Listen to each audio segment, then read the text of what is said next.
नमस्कार मेरे प्यारे दोस्तों, कैसे हैं आप सभी। उम्मीद करती हूँ आप सभी अच्छे होंगे। तो दोस्तों, आज मैं लेकर आई हूँ मौत की घाटी बाहरी घाटा का पार्ट 4। तो दोस्तों, मेरी ये कहानी सुनने के लिए मेरे चैनल को लाइक करें, शेयर करें और सब्सक्राइब करना ना भूलें। तो बिना देरी किए हुए आज की कहानी शुरू करते हैं। मौत की घाटी बाहरी घाटा पार्ट 4। तो दोस्तों, आगे की कहानी सुनते हैं। वे सब लोग भागते हुए जैसे तैसे अपने कैंप तक पहुंचे। नीलम और स्नेहा भी उन लोगों की आवाज़ सुनकर भागती हुई कैंप तक आ पहुंची। लेकिन शिवम और दीपक, जो उन सबसे काफ़ी दूर निकल गए थे, कैंप तक नहीं पहुंच पाए, क्योंकि इतनी दूर आ जाने के बाद वे दोनों रास्ता भटक गए थे। यार दीपक, हम लोग रास्ता भटक गए हैं, शिवम ने हाँफते हुए कहा। मुझे भी कुछ ऐसा ही लग रहा है शिवम, घबराते हुए दीपक ने कहा। तो अब हम क्या करें यार, कहीं वो कैमरे वाला भूत वो ना आ जाए यहाँ। भय से आतंकित होते हुए शिवम बोला। प्लीज़ शिवम, डराओ मत यार। क्या बोल रहे हो तुम, ऐसे कुछ नहीं होगा, हम बहुत जल्दी ही निकल जाएंगे यहाँ से। बस यार तुम प्लीज़ डराओ मत मुझे, दीपक ने रिक्वेस्ट करते हुए शिवम से कहा। ओके चलो आगे चलते हैं, शायद वहाँ रास्ता मिल जाए, सामने की तरफ हाथ करते हुए शिवम बोला। और वे दोनों उस ओर बढ़ चले। वे दोनों जिस सही रास्ता समझकर आगे बढ़ रहे थे, एक्चुअली वो रास्ता उन्हें कहीं ले ही नहीं जा रहा था। दोनों घूम फिरकर वापस उसी जगह पर लौट रहे थे। कुछ देर तो उन्हें समझ में ही नहीं आया कि हो क्या रहा है, लेकिन 2-3 चक्कर काट लेने के बाद शिवम ने इस बात को नोटिस किया और बोला। दीपक, तुमने कुछ नोटिस किया क्या, दीपक ने पूछा। इतनी देर से चल तो रहे हैं पर कहीं पहुंच नहीं रहे हैं यार, तुम्हें ये जगह पहचानी सी नहीं लग रही है, कुछ अजीब फील नहीं हो रहा है, ऐसा नहीं लगता तुम्हें कि हम इसी जगह 2 से 3 बार गुजर चुके हैं, संदेह भरे स्वर में शिवम बोला। हाँ यार, ये जगह कुछ पहचानी पहचानी सी लग रही है, कुछ तो गड़बड़ है, दीपक बोला। कुछ नहीं दीपक, बहुत बड़ी गड़बड़ है, शिवम ने कहा। वे दोनों थके हारे इस तरह की बातें ही कर रहे थे कि तभी अचानक उन्हें थोड़ी झाड़ियों में पत्तों की सरसराहट की आवाज़ सुनाई दी, जिससे वो दोनों के दोनों घबराकर एक दूसरे से सटक कर खड़े हो गए। उनकी नज़र उन झाड़ियों पर ही टिकी थी।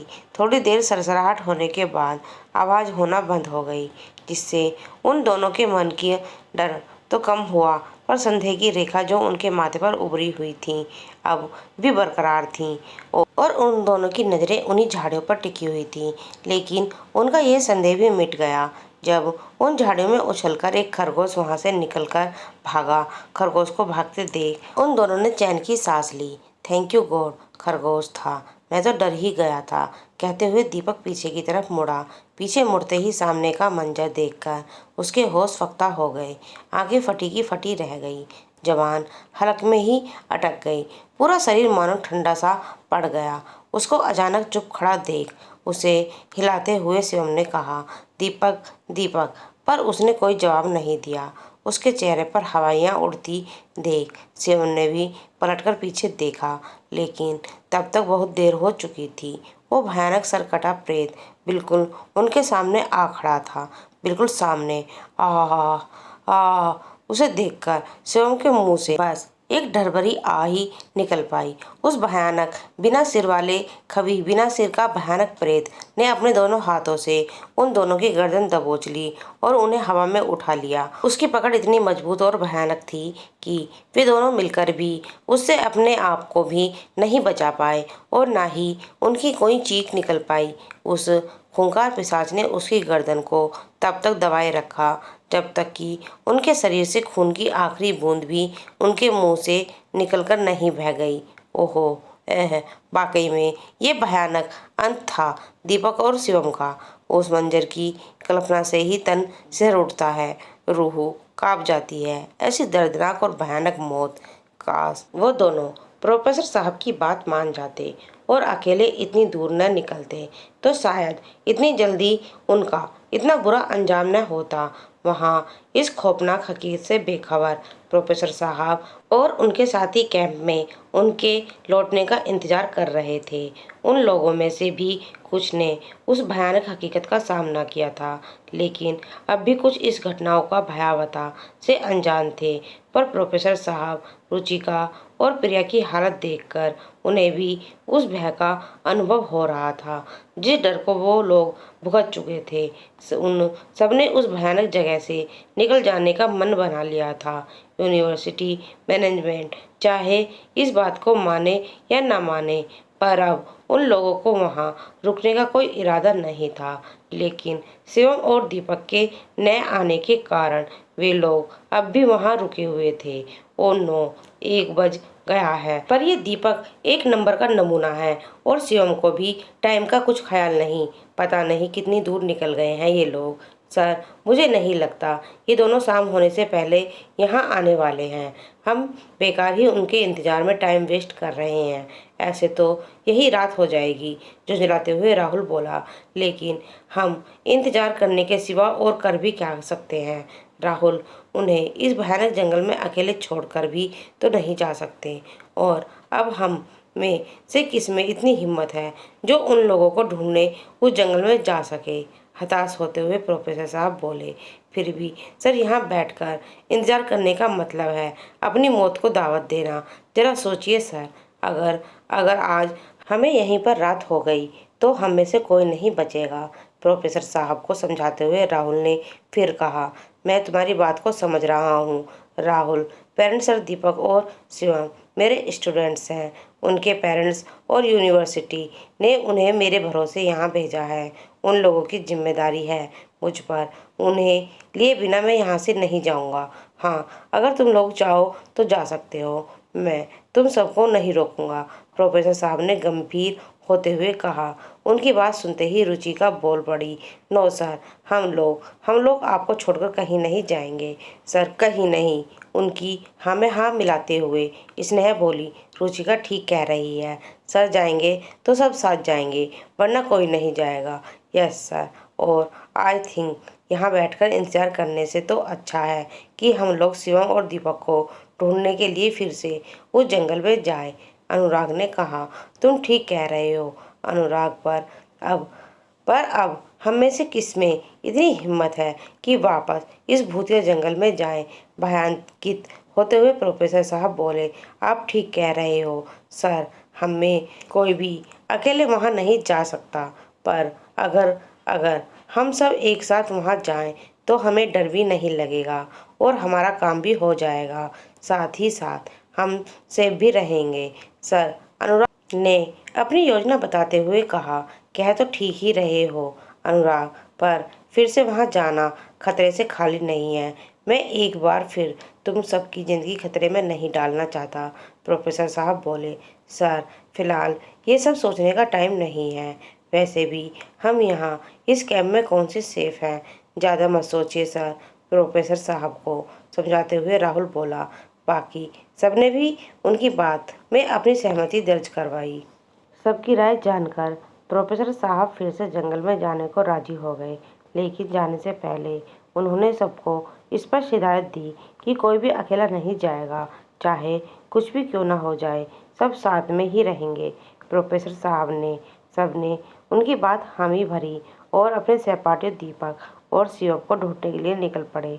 वे सब एक दूसरे का हाथ थामे दीपक और शिवम को आवाज़ लगाते हुए आगे बढ़ रहे थे। दीपक, दीपक, शिवम, दीपक, शिवम, शिवम। उन लोगों को आवाज़ गूंजकर वापस उन्हें के कानों में टकरा रही थी। उस पर हवा का साय साय करना, बहना और सूखे पत्तों का कदम ताल में से उत्पन्न हुई सरसर की आवाज़ वातावरण को और ज़्यादा भयावह बना रही थी। गर्मियों की दोपहरी तो वैसे भी अपने आप में सुनसान, वीरान और रूहानी होती है। जंगल तो जंगल, शहर भी सुनसान नजर आते हैं। शरीर को झुलसा देने वाली गर्म लू और उस पर जगह जगह उठते बवंडर, सब कुछ एक अलग ही रूहानीपन लिए हुआ होता है। कहते हैं इन दिनों दोपहर में अकेले घर से बाहर नहीं जाना चाहिए, खासकर सुनसान इलाकों में भूत प्रेत की झपट होने का भय होता है। खैर, ये सब सुनी सुनाई बातें हैं। कोई भी इंसान इन पर तब तक यकीन नहीं कर सकता जब तक कि वो खुद इससे न भुगत ले। अगर इस बात को सच माने तो इस टाइम वे लोग वाकई मौत के मुंह में जा रहे थे। जिस समय आम स्थलों पर अकेले बाहर निकलने की मनाही हो, उस टाइम एक भूतिया जंगल में घूमना, उफ, ये तो अपने आप में ही एक बड़ी रिस्क थी। लेकिन यह उनकी किस्मत थी जिसे तो कोई भी नहीं बदल सकता। वे लोग अपनी किस्मत से समझौता करके निरंतर आगे बढ़ रहे थे। अब तक सब कुछ नॉर्मल ही था, कहीं कोई हलचल नहीं, कोई पलों की घटना नहीं घटी थी, कुछ भी जो अजीब हो नहीं हुआ था। वे सब लोग अब तक चलते हुए अपने कैंप से काफ़ी दूर आ गए थे तथा दीपक और शिवम को निरंतर पुकार रहे थे, पर उन दोनों का कहीं कोई अता पता ही नहीं था। पता नहीं सर, ये दोनों कितनी दूर निकल गए हैं। अब तो चला भी नहीं जा रहा है, कहते हुए विपुल ने फिर से उन दोनों को तेज आवाज़ लगाई। दीपक, शिवम, शिवम, कहाँ हो तुम दोनों? दीपक, लेकिन कहीं कोई हलचल नहीं, कोई आवाज़ नहीं, एक वीरान शांति। लेकिन इस शांति में आनंद नहीं, सन्नाटे के बीच चित्कार सुनाई पड़ रही थी। शायद इसे ही मौत की शांति कहते हैं। काफ़ी देर चलने के बाद एक घने पेड़ के नीचे उन लोगों ने स्टे किया, अपनी बोतल से पानी पिया और थोड़ी देर वहीं बैठ गए। अब तक 3 बज चुके थे, लेकिन सूर्यदेव अपनी चरम पर थे और भरपूर आग बरसा रहे थे। उन लोगों की भय, गर्मी और भूख से हालत पतली हो रही थी। ऐसी हालत में इस पेड़ की छांव उनके लिए अमृत बनकर उभरी थी। उस घने पेड़ की छांव में वे लोग सुकून की सांस लिए अपनी थकान उतार रहे थे। तभी एकाएक उन्हें किसी चीज के टूटने और किसी के जोर जोर से हा हा हा हा हा हा हा कर सांसें लेने तथा कुछ चबाने जैसी आवाजें आने लगी। अचानक से ये डरावनी आवाजें सुनकर कुछ देर के लिए सब चौंक गए। वो भय से अब तक सब कुछ शांत रहने की वजह से उन लोगों के दिल के किसी कोने में जा दुबका था, फिर फन उठाने लगा था। लेकिन फिर भी वे अपने दोस्त को ढूंढना चाहते थे। इस पूरी हिम्मत करके दोस्तों अपना समस्त साहस बटोरकर वे लोग उस आवाज़ वाली दिशा में आगे बढ़े। पता नहीं वहाँ हा हा हा वह हाँ क्या होगा, ऐसे प्रश्न उस समय उन सबके दिमाग में लगातार उठ रहे थे। उन सबको किसी न किसी अनचाहे भय ने घेर लिया था। वे लोग जब उस जगह पर जा पहुँचे जहाँ से वे भयानक आवाज़ें आ रही थीं, वहाँ उन लोगों ने झाड़ियों की ओट में छिपकर सामने का जो मंजर देखा, उसे बता पाना रूह कांप देने वाला था। वहाँ दीपक और शिवम की लाशें पड़ी थी और उन पर वो भी कभी बिना सिर वाले प्रेतात्मा अपने वहसीपन का नंगा नाच कर रहा था। उसका सिर उसके हाथ में था और वो भयानक चेहरा खून से सना हुआ, उसके मुंह टपकती लाल और उसके सामने बड़े दीपक तथा शिवम के छद विपक्ष मृत शरीर। वो उसके अंगों को उनके जिस्म से अलग करके ऐसे चबा रहा था जैसे जन्मों का भूखा भैंसी दरिंदा हो। ये खौफनाक, अविश्वसनीय, भयानक मंजर देखकर स्नेह और विपुल भी चीख निकल गई। रुचिका और अनुराग ने उनकी आवाज़ दबाने के लिए उनके मुंह पर हाथ रखकर उसे दबा दिया, लेकिन तब तक तो बहुत देर हो चुकी थी। उस भैंसी खून की प्यासी प्रेतात्मा ने उन लोगों की चीख सुन ली थी और गुस्से में वह उसकी तरफ लपक पड़ी थी। वहीं दूसरी तरफ उस दुष्कर दृश्य को देखकर भय से आतंकित प्रिया वहीं पर बेहोश हो गई। ये सब कुछ इतना अचानक हुआ कि वे लोग खुद को संभाल ही न सके और जिसको जहां रास्ता मिला वो वहीं भाग लिया। रुचिका, राहुल और प्रोफेसर साहब बड़ी मुश्किल से बेहोश प्रिया को लेकर वहां से निकलने में सफल हो गए, लेकिन आखिर वही हुआ जिसका डर था। संगठन की शक्ति टूटकर बिखर गई और वही हुआ जो भारी घाटे की भयानक अतृप्त भटकती आत्माएं चाहती थीं। वे सब मिलकर भी उन लोगों पर एक साथ वार नहीं कर सकती थी। ऐसे में उन लोगों को एक दूसरे से अलग हो जाना उसके लिए सोने पे सुहागा वाली बात हो गई थी। पूरे जंगल जो मृत आत्माओं से भरा हुआ था जाग चुका था। चहूचाहर चित्कार मची हुई थी। पूरे जंगल में चीख पुकार मच गई थी। जोर जोर से हंसने, रोने, चीखने, चिल्लाने की सैकड़ों आवाजें पूरे जंगल में गूंज रही थी। मारवाड़ी में ऐसी घटना को बाविसी जगाना कहते हैं। बहुत से लोगों ने इस अविश्वसनीय और दुर्लभ घटना को अपनी आंखों से देखा है, अपने कानों से सुना है। बाविसी जागरण का मतलब एक साथ कई भयानक और अतृप्त भटकती हुई प्रेत आत्माओं के एक साथ प्रत्यक्षीकरण से है। स्टूडेंट के इस ग्रुप ने भी आज दुर्लभ और अकाल्पनिक पारलौकिक घटना का प्रत्यक्ष रूप से देख लिया था। बाविसी जागरण की घटना को देखने के बाद कभी कोई जीवित नहीं बचा। कुछ लोग तो इस घटना को देखते ही भय से अपने प्राण त्याग देते हैं। कुछ लोग पागल होकर सने सने इन दुरात्माओं का ग्रास बन जाते हैं। कोई बिरला इंसान ही इस भयानक घटना को देखने के बाद सही सलामत जी पाता है। ऐसे में क्या इन लोगों का जिंदा बच पाना संभव हो पाएगा?